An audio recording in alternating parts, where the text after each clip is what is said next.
Alright, so as you see, I got the floor all down and I had started to put up the walls, and then I come to find out that I didn't follow my original diagram when I was laying out my cinder block foundation, so I'm having to go back and revamp the outer perimeter.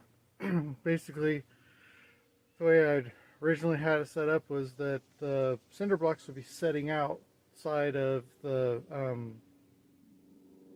floor pallets just enough so that the walls will be resting on those cinder blocks, because as I had it yesterday, they were all inset, and then I had no support to hold those walls up other than putting them into the existing pallets, and that's not structurally sound.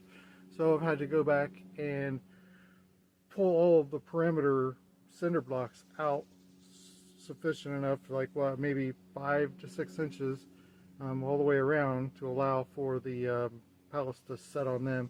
And then actually then I don't have to do any cutting on any of the pallets, because they'll all line up one to one on each side. So what that'll do is when I've got my pallet here and my pallet here, then I've got basically an open gap there between the pallets on the corners, and that's where my 4x4 timbers will be allowed for. And what I'm doing is I'm setting them a little forward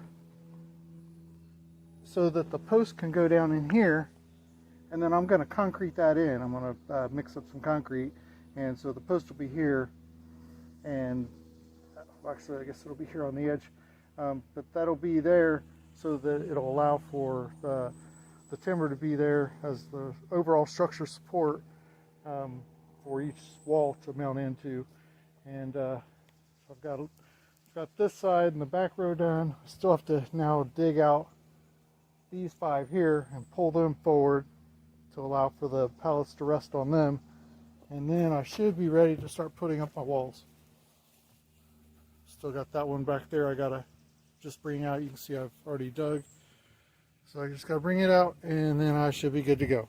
So this is fun. Okay, so I've got those corners all bumped out. I've got the post in there. It's just setting in there, and what I did, I used a level to check this level both ways. And then I got my first 2 corner pallets here, and I got them bolted on, and so that's all true. Got a nice square 90, and so I've got each of the posts into their squares. And so what I'll do is, once I am done, I'm going to come in and I will backfill this with Quikrete, so it'll be nice and solid, and it'll hold it in, and it'll make a much better support. So just gotta keep working around. I'm gonna do the first level and then bring up, then to do the second layer of skids, and then see where I'm at from there. Okay, I got all the corners done. You can see, got all the corners. The one I have not done yet is this one here. So this is the only spot that I'm gonna have to cut the skid to fit, because this is a full one and it's coming all the way in, and then this is a full one, but so to fit going in there, I gotta cut at least a pallet width to get it to fit in there.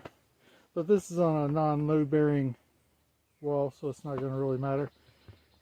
But I'll still make it structurally sound. I went ahead and put the post out there on that corner just to make it nice and solid as well.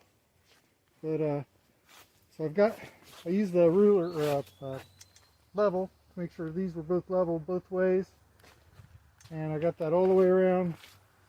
And so then once I get this all built, then I'll come back down into the cinder block, and I'll add concrete to set the post in. So anyway, I'm going to go ahead and continue on and do the next level wall, and should be soon to put on the roof. Okay, I got the first layer first level. First row of pallets all put together, all in. Just bring it in here. Come inside. And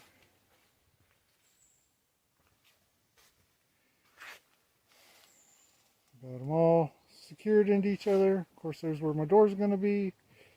And yeah, again, this skid right here is the only one I had to cut. I had to cut off about 4.5 inches to get it to fit, but that went in good. One thing I see here is that, like, just due to the inconsistencies with the skids not being fully the same size, so here you can see I have a gap, and so this isn't secure. So what I'm going to do is I'm going to come back here with a 2x4, run all the way along the top, and secure it so that then they're all going to be in line and secure with each other to the 2x4.